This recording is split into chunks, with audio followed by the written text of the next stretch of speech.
1 week before our wedding, my fiancé, Julian Liu, told me he had to marry his first love. Only then, he said, could he marry me. The reason: his ex-girlfriend's mother had just passed away, leaving a dying wish for them to be together. Melanie's mother always wanted to see her settled with a good man, he explained. I'm just fulfilling an old woman's final request. Don't read too much into it. But our company had scheduled the launch of its premier True Love collection jewelry line to coincide with our wedding of the century. He grew impatient. It's just $1 billion project. Is that more important than Melanie's filial piety? If you're that desperate to make $1 billion, go find someone else to marry. His cold words struck me, and in that moment, clarity washed over me. I turned away and dialed my family's number. Brother, I need you to find me a new groom. My brother's voice was laced with disbelief. You're calling off the wedding? No, I said, a bitter laugh escaping my lips. He's marrying someone else, to be with Julian.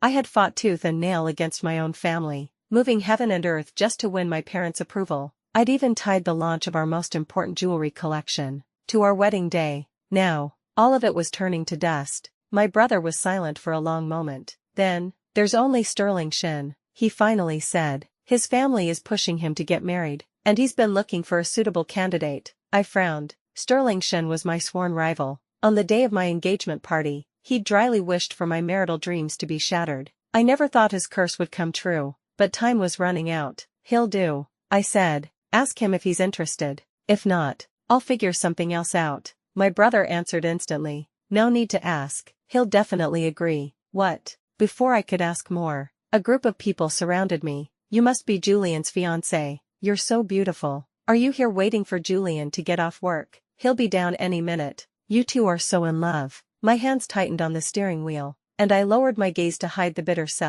mockery in my eyes. Julian had introduced me to all his friends and colleagues years ago. In their eyes, we were the perfect, enviable couple. None of them knew he was about to marry another woman. After I said my goodbyes, Julian slid into the car and handed me a necklace. This is from Melanie. You embarrassed her at the funeral yesterday. Find some time to apologize. I recognized the necklace instantly. It was a cheap freebie that came with a luxury purchase I'd seen in his online shopping cart 2 days ago. I don't want it, I said flatly. Julian's brow furrowed. What's your problem now? You were the one who stormed into the funeral and announced I wasn't her fiancé, humiliating her in front of everyone. She didn't hold it against you. She even thought to get you a gift. And this is how you react. The man who once protected me was gone, replaced by someone who cherished another. He rolled down the window, letting the wind whip through the car. After a long silence, seeing that I wasn't going to placate him, he sighed. Fine. We're supposed to be trying on your wedding dress today.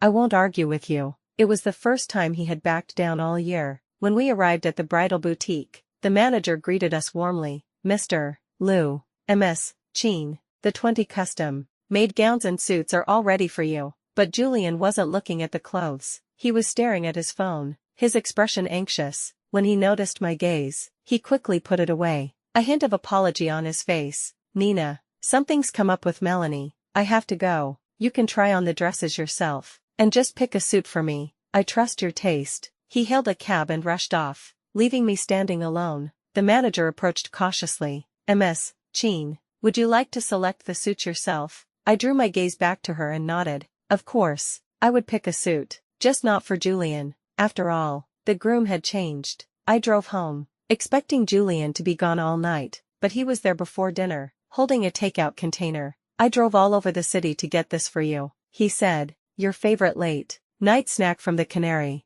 I looked at the shrimp dumplings. There were 3 fewer than usual, and one of them bore a distinct bite mark. 30 minutes earlier, I had seen Melanie's post on social media. The photo was of the exact same meal. Her caption read, "My darling hubby still remembered to buy me a late-night snack. Kisses." I put down my chopsticks, my appetite gone. I don't want it. Throw it out. Julian's face clouded over with displeasure, but he restrained himself and sat beside me, complaining. You have no idea how pitiful Melanie was today. My parents went to her place and berated her for being too poor to afford a proper dowry. She was so upset she burst into tears. He continued. Melanie just got back to the country and doesn't have much money. I was thinking, we could just use the dowry you're bringing for her first. His tone, which left no room for discussion, disgusted me. I shot him a scornful look. So, let me get this straight. I'm expected to provide the dowry for your wife. I used to adore Julian. If he had asked, I would have given him anything,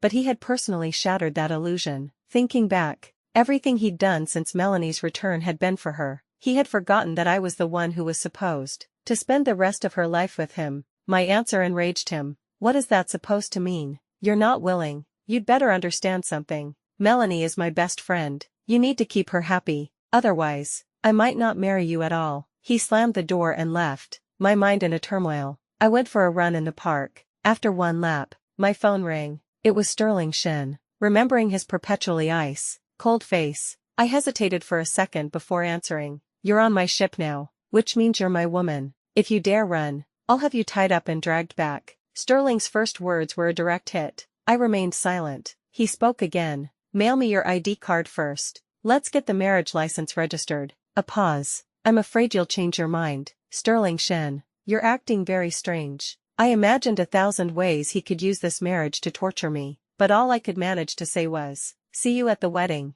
Mr. Shen. The moment I hung up, Julian appeared behind me. You're inviting Sterling Shen to our wedding. I forbid it. He stared at me as if I were his mortal enemy. Nina Chin, haven't I told you to stay away from Sterling Shen? His intentions toward you are not pure. If you insist on inviting him to our wedding, don't blame me for turning ruthless. Before I could say a word, he had laid down the law. Julian had always disliked Sterling, with an inexplicable hostility. When we first started dating, he'd thrown a jealous fit because Sterling and I often bickered over text. I had slowly cut off contact with Sterling after that, but he actually said, Sterling's intentions weren't pure. I was about to ask what he meant, when Melanie suddenly leaned against Julian's neck. Julian, you're hurting my hand. Only then did I notice they were holding hands, their fingers intertwined as they strolled through the park. Julian coughed awkwardly but made no move to pull his hand away. Melanie looked at him with tender affection, then turned to me with a look of feigned helplessness. Nina,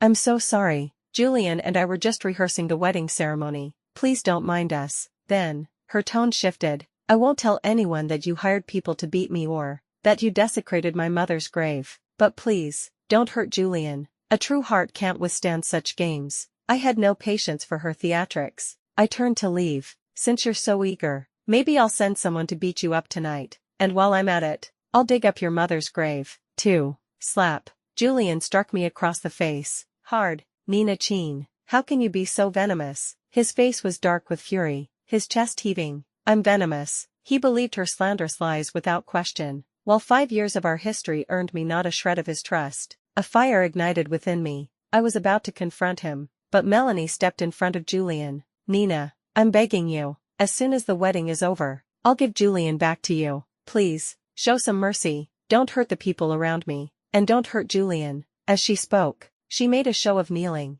Julian immediately wrapped his arms around her waist to stop her, glaring at me with rage. Nina Chin, stop playing your rich girl bullying games. You know I hate that more than anything. If you still want to marry me, then stop making trouble. He warned me not to appear before them again until the wedding. To my surprise, Julian contacted me the very next day. He opened with a barrage of accusations. Nina Chin, did you really dig up Aunt Melanie's grave? I never knew you were this kind of person. Confused, I called my assistant and asked her to investigate. The truth she uncovered was staggering. Melanie's mother wasn't dead. No wonder Melanie could be so depraved as to frame me by digging up her own mother's grave. The death was a complete fabrication. I sent Julian a text. Melanie's mother is alive. The proof is in the email I just sent you. Whether he read it or not was no longer my concern. My flight was in 3 days, booked by Sterling himself. When Julian returned home, he found me packing. Half my clothes were in a donation pile, the other half packed in boxes addressed to South City. Why are you packing already? Julian asked, his expression hesitant. Moving, I said evasively. He fell silent for a moment, missing the double meaning. The Chin family headquarters is in South City. We'll be settling there after the wedding, so it's good to pack early. Then, his gaze sharpened. You need to apologize for the incident with Melanie's mother as soon as possible. Don't make things difficult for me. How about on the wedding day? He tossed his phone aside and went to find his ID. Today was the day he and Melanie were registering their marriage. He didn't come back that night. I opened my phone to a new text from Melanie. It was a photo of her and Julian in matching pajamas, sharing a bed. I closed my eyes, a sharp pain still managing to pierce my heart. I forced the feeling down and shut off the screen. That night, my phone vibrated every hour. A new video from Melanie arriving each time, taunting me with scenes of her and Julian. The next morning, a message from Sterling arrived. MS, Cheen, the flowers have bloomed. You may return at your leisure. The message was accompanied by a photo of 2 red marriage certificates and a pot of brilliant red peonies. I never thought he'd still be tending to the flower I had casually gifted him years ago. A strange warmth bloomed in my chest. I replied with a single word, okay. I put my phone down to organize my work files. I didn't notice when Julian came back. He was packing a small bag. I'm moving in with Melanie for a few days. She can't handle the wedding preparations alone. Remember to be at the wedding the day after tomorrow. Don't be late. He rambled on, explaining that he was only going to help and warning me not to cause a scene. Don't worry, I said, my eyes downcast. I won't be there. After last night, the last embers of affection I had for him had finally turned to ash. Seeing my calm demeanor, a wave of nameless panic washed over Julian. He hesitated, but then, the thought of Melanie's cloying sweetness came to mind, and his grip on his phone loosened. Nina loves me so much, he thought. What could possibly go wrong? Reassured, he stopped arguing and disappeared from my sight. Watching his retreating back, I made a phone call. That evening, a helicopter landed in the city square. A man approached me. MS, Cheen, your helicopter has arrived. We will have you in South City in 30 minutes. I nodded and handed him a manila envelope. Deliver this to the wedding venue tomorrow. It's my wedding gift to the bride and groom. The next day, I timed a text to Julian perfectly. Happy wedding day. At the venue, Julian was anxiously watching the entrance. He asked his secretary, why isn't Nina here yet? She promised to apologize to Aunt Melanie in public today. His secretary was scrolling through the news. His brow furrowed. Sir, I don't think she's coming. It seems she's busy with her own wedding. Hearing this, Julian froze in the middle of the grand hall. The venue was filled with Melanie's favorite champagne roses, creating a dreamlike atmosphere. Guests mingled, champagne flutes in hand. Everything was perfect, but Julian's hand tightened around his phone. His eyes locked on a news headline. Cheen Corp CEO weds. True Love Collection launches. A cold sweat broke out on his palms. He frantically dialed the number he knew by heart, but the call went straight to voicemail. How can this be? Melanie rushed over and took his hand. Julian, what's wrong? Your hands are ice cold. He gripped her hand tightly. Nina, she married someone else. Melanie glanced at the phone and frowned, then quickly smiled. That's impossible. Nina loves you too much. This must be some kind of business stunt. You know these tycoons. They'll do anything for money, even stage a fake wedding. A fake wedding. Julian's panic subsided slightly. Come on, Julian. The ceremony is about to start. Let's go. The MC began the ceremony. Julian forced a smile, exchanged rings with Melanie, and kissed her, just as everything seemed to reach a perfect conclusion. The doors to the hall were thrown open with a resounding crash. A line of men in black suits filed in. Julian instinctively thought it was Nina, coming to cause a scene. A smirk formed on his lips, ready to confront her, but it froze on his face. It wasn't Nina. It was a squad of uniformed police officers. Panic seized him. Officers, we're all law-abiding citizens here. Has there been a mistake? The lead officer ignored him and held up a document. MS, Melanie Lynn. You are being charged with the illegal appropriation of another person's assets, as reported by MS, Nina Cheen. The evidence is conclusive. Please come with us. Julian was utterly panicked. Officers, what illegal appropriation? That was Nina's dowry to me. I gave it to Melanie through legal channels. The officer frowned. What you consider legal channels is not recognized by our standards. The plaintiff, MS, Nina Cheen, does not consent. Julian argued desperately. This is a trick. Nina is doing this to ruin my wedding with Melanie. The officer's glare was icy. Sir, do not interfere with our duties. Take her away. As Melanie was escorted out, the wedding dissolved into chaos. Her relatives began to whisper loudly, remarking on the shame of using someone else's dowry. Julian's parents' faces were as black as thunder. His father pointed a trembling finger at him. You, what kind of mess have you made, tossing aside a treasure to marry a pauper? Now look, you have nothing. Julian regained his composure. Mom, Dad, this is just Nina's way of forcing my hand. I'll go find her right now and get her to save Melanie. He took a step, but a man blocked his path. Mr. Liu, this is a wedding gift from MS Cheen. It was a phone, already connected to the large screens in the hall. The screen lit up. and a flood of obscene images and sordid messages filled the screens, invading the eyes of every guest. It was a year's worth of chat logs between Julian and Melanie, and at the end, a video so explicit it made everyone blush. Julian's face went deathly pale. How did she have all this? She knew all along. When he saw the sender's information on the messages, his expression froze completely. Melanie, for the past year, ever since she returned, Melanie had been relentlessly sending Nina screenshots, dropping hint after hint for her to back out gracefully. No wonder that for the past year, Nina had never kissed him. No wonder her attitude towards him had changed so drastically. As the lewd sounds filled the hall, Julian lunged at the screen. Don't look. Stop looking. It's fake. He fumbled to turn it off, but his hands were shaking so badly he couldn't find the button, somehow managing to turn the volume up even louder. The wedding ended in a farce. My assistant messaged me about the aftermath just as Sterling and I arrived at our new home, a villa in the South City Hills. Reading the message, I couldn't help but smile. Good. Very well done. I switched off my phone, decisively erasing Julian from my life, moving from sworn rivals to husband and wife. Sterling and I were both a little awkward. I was about to ask if he wanted to draw up a prenuptial agreement, to give us both space and independence. Suddenly, Sterling wrapped his arms around me and kissed me.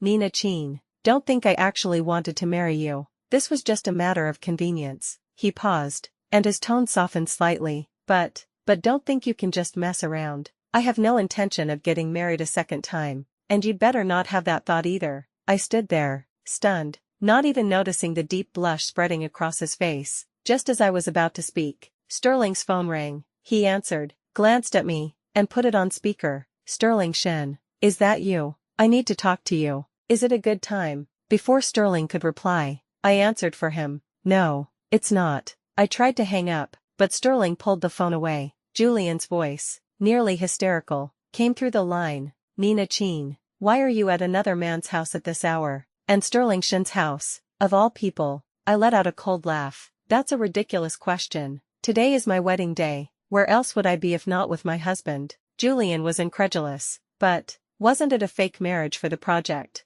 I smiled faintly. Who plays at fake marriages these days? Are you a child? Nina Cheen, you'd better divorce him immediately, he threatened. Sterling took the phone, his voice cold. Mr. Liu, please refrain from harassing a married woman. Nina is my wife now and has absolutely nothing to do with you. I suggest you wake up. Julian screamed like a madman. Sterling Shen, you've coveted Nina for years. Now you're shamelessly latching onto her because we had a misunderstanding. Do you think she married you for any reason other than that jewelry project? The only one she loves is me. I snatched the phone and hung up. Don't waste your breath on him. He's insane. An imperceptible blush colored both our faces. Sterling cleared his throat, feigning seriousness. Getting so worked up over an ex-boyfriend, you have no spine. He crossed his arms, but his eyes held a flicker of concern. I retorted, I wonder who was heartbroken and miserable over me. He lunged forward and covered my mouth. In that playful scuffle, it felt like we were back to our old selves again.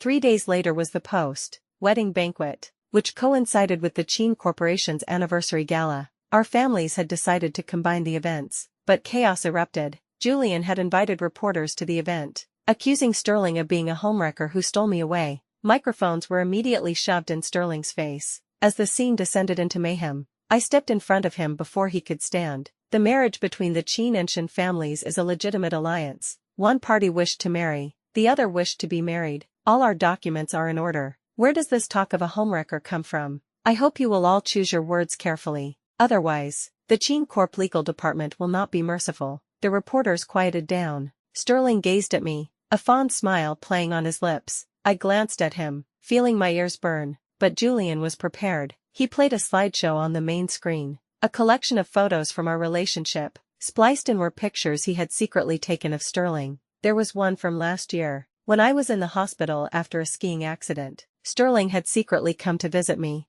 and one from the year before, when I won a design award. Sterling was in the audience, cheering for me. 3 years ago, on my birthday, Sterling had secretly arranged a city-wide fireworks display for me. 2 years ago, 1 year ago, Julian had secretly documented it all. No wonder he was so convinced Sterling was in love with me. I looked at Sterling. His usually cold face was flushed, and the contrast was surprisingly cute. Julian was still rattling on, listing Sterling's crimes, his voice filled with sincerity. I cut him off. I only want to clarify one point here. Mr. Liu is already married, and he registered his marriage before Sterling and I did. I signaled my assistant to display the proof on the screen. A wave of gasps went through the crowd. This high society drama was more tangled than anyone had imagined, since Julian had long been considered the Qin family's son-in-law. Everyone had assumed my family had looked down on his background and swapped him out at the last minute, but now, with his own marriage certificate exposed, the story became far more interesting.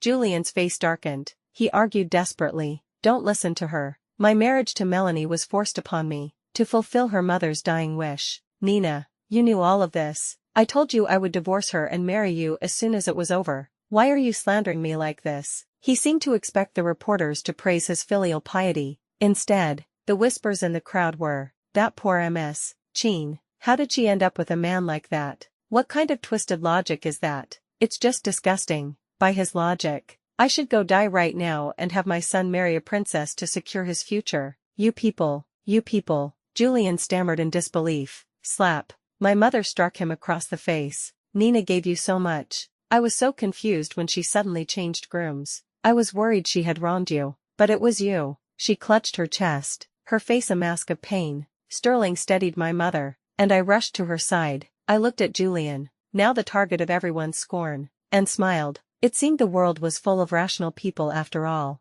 Only Julian thought his twisted logic was some grand, moving gesture. In reality, it was just a way to satisfy his own selfish desires. He was still not giving up. He pointed at Sterling. So what? The fact is, Sterling Shen seduced my wife. Please watch your words. I corrected him. Your wife is Melanie Lin. Do not tarnish my husband's name. Sterling finally spoke. There is no crime in quietly loving someone from afar. Mr. Liu, my conscience is clear. He's right. The reporters murmured in agreement. It wasn't a crime to have a crush. It was Julian who had sabotaged himself, pushing away the person who loved him. Seeing the tide of public opinion turn completely against him, Julian became hysterical. He grabbed my arm. Nina, you know I love you. Melanie and I were a moment of foolishness. If it weren't for her mother, I would never have married her. I pulled my hand away and watched him calmly, saying nothing. He cried and begged. It was an act of filial piety. Could you really bear to watch a single mother die with regrets? Why are you rich people so cold-hearted? You don't understand the suffering of ordinary people. As he screamed, a figure pushed through the crowd and rushed towards me. A blade flashed. Sterling shoved me aside. With a sickening thud, the knife plunged into Sterling's back, blood instantly soaking his suit. I screamed for a doctor. The assailant, a woman, was already being subdued by security. She was shouting, "Give me back my daughter. Give me back my daughter." It was Melanie's dead mother. Julian was stunned. "Auntie, aren't you dead?" The woman tried to reach for him, but Julian, snapping back to reality, shoved her away violently. "So you were lying to me all along," he roared, his eyes bloodshot. The woman struggled, a twisted, loving smile on her face. "Julian, my dear, I did it for you and Melanie. You two are in love. That woman stole you away. I was just helping you correct things, helping you find your true happiness." Julian slapped her across the face. "My happiness is Nina Qin. You old hag, who the hell is your daughter? You're the one who tore us apart. Go to hell." He lunged for her throat. Fortunately, the police arrived just in time to stop the chaos. Melanie's mother was taken into custody for faking her death, and Julian was taken to the station for questioning. At the hospital, I looked at Sterling's pale face, my heart filled with guilt. I remembered all the times I had flaunted my happiness in front of him, teasing him that his ice-cold demeanor would leave him alone forever. What must he have been thinking back then? "Sterling, I'm so sorry." I brought the pot of red peonies he had so carefully nurtured to his hospital room. Looking at the vibrant flower, I made a solemn vow. For the rest of my life, Nina Qin will have only one husband, Sterling Shen. One morning, I opened my eyes to find Sterling staring at me. "Ms. Qin," he said softly, "I heard everything. For the rest of our lives, please guide me." I smiled. "The pleasure is all mine." With everyone's care, Sterling recovered quickly. My mother insisted on booking us a trip to a private island, a replacement for our honeymoon. I never expected to see Julian there. He cornered me on the beach, apologizing with what seemed like sincere remorse. I thought he had genuinely changed, until he grabbed my hand. "Nina, I love you. Divorce Sterling and be with me, please." I was stunned by his audacity. I scanned him from head to toe. I am already married, Mr. Liu. Please have some self-respect. Just then, Melanie, who had been hiding behind a tree, rushed out and slapped me. You bitch, I'm pregnant, and you're still trying to seduce my husband. She grabbed my arm and shouted to the crowd, everyone, come and see. This homewrecker who seduces other women's husbands doesn't deserve to live. Her eyes held the desperation of someone with nothing left to lose. The woman selling ice cream nearby sighed. Young lady, his wife is pregnant. It's not right for you to be bothering her husband. Others joined in, admonishing me. I looked at Julian. Is this what you call loving me? Letting Melanie publicly frame me as a homewrecker? He averted his eyes, his head bowed in silence. I scoffed. Just as I was about to retaliate, Sterling wrapped an arm around me, pushing Melanie away. He pointed at Julian, his voice dripping with scorn. Everyone, be the judge. This man was originally my wife's fiancé, but he took my wife's dowry to marry his first love, and even registered the marriage. Is that something a human being does? Now that he's broke, he's trying to latch onto my wife again. She wants nothing to do with him, so he resorts to blackmail. Exposed so nakedly, Julian's face went white. The crowd understood immediately. Someone even recognized him from the gala. He's that scumbag, the one who abandoned the Qin heiress for his first love, and then planned to divorce her and remarry the heiress. He should take a look in the mirror and see if he's even worthy. He wants everything. The spineless freeloader. The onlookers, realizing they'd been used, cursed under their breath and dispersed. I let out a long sigh and buried my face in Sterling's neck. My husband, thank goodness for you. Sterling held me tight, letting out a proud huff. It took me long enough to make you my wife, with other men still coveting you. Of course I have to be on guard at all times. I sighed dramatically. With a husband like you, what more could a wife ask for? Seeing us, Julian's anger boiled over. He shoved Melanie hard. This is all your fault. It's all because of you. Melanie's eyes turned red. Julian, give her up. She doesn't love you anymore. We're married. Can't we just try to live a good life together? Julian pushed her away violently. Live a good life with you. In your dreams. You and your mother are nothing but a pair of liars. Poor and pathetic. A person like you isn't fit to touch a single hair on Nina's head. Why should I live my life with you? Melanie froze. No, that's not right. You said I was the best woman in the world. Julian roared, his eyes bloodshot. Are you really that delusional? You believe things said in bed. Melanie looked utterly wounded. Even so, you were willing to bail me out of jail. That means you still love me. Otherwise, you would have just let me rot there. Julian sneered. That's because I wanted you to go after Sterling Shin and help me break them up. I was just playing with you. I never loved you. You should be grateful you look a bit like Nina. Otherwise I wouldn't have even glanced at you. Melanie completely broke down, crouching on the sand and screaming hysterically. Julian's gaze shifted to me. After hearing his confession, I felt nothing but profound disgust and revulsion for him. I took Sterling's hand, and we walked away from the beach. After our honeymoon, we returned to South City. I officially took over my family's company, and Sterling became the head of the Shin Corporation. We stole moments of peace amidst our busy lives, and our days were filled with a quiet joy. One day, while I was at the office, my assistant told me a man was downstairs, insisting on seeing me. I refused, but she said his name was Julian Liu, and that he was here to have me fulfill a promise. I went down to the reception room. Julian was sitting on the sofa. He handed me a love lock. I recognized it instantly. It was the one we had placed on the wishing bridge 3 years ago. He smiled, his face lit by the setting sun. Nina, we made a promise back then, that with this lock, we would one day grant each other a wish. Now, I've thought of my wish. I let out a cold laugh. Are you sure you want to cash it in? He nodded solemnly. Yes, I want you to give me a chance. Even if you won't divorce Sterling Shin, I want to be with you for the rest of our lives. I toyed with the lock, my smile deepening. Then you should be asking Melanie. After all, it's her name you carved into the lock. Julian froze, snatching the lock back to look at it in disbelief. Perhaps he had forgotten. The name he had carved all those years ago wasn't mine. I never told him that on the day he decided to marry Melanie. I had retraced our steps, visiting all the places we had been together. That's when I found the lock. At the time, I had felt only a pathetic, laughable sadness, but it had also solidified my resolve to change the groom. Julian, maybe you don't even know who it is you truly love. At the peak of our relationship, you could still bring yourself to carve your ex-girlfriend's name into a lock. Perhaps, in your heart, only what you can't have is what's best. So when you had me, you longed for Melanie,